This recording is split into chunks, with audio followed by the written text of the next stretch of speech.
你是四川地震灾后重建办吗？对对对。我们希望知道更详细的关于学生死亡情况的人数和姓名的一些资讯。你这些数据都是属于那个保密的。这个数据应该在那个各个厅局里面。吃过饭？吃过饭？你可以行使你的权利。但是我没有义务向每一个公民都把这个情况说到。你们的副省长他公布的是1万多个名单，但是这1万多个名单公布在哪里，就是没有任何人知道了。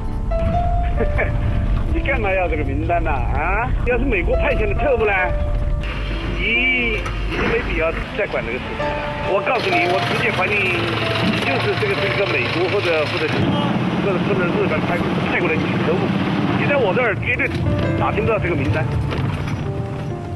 经过实地和电话核实，我们有96所学校遇难学生是7499名，还有28所是没有掌握实际的确切的人数的。宜昌幼儿园呢，预计是有500人遇难，就是基本全军覆没。根据整个那个韩国人，他们是1522人。说清楚一点，韩国人什么人？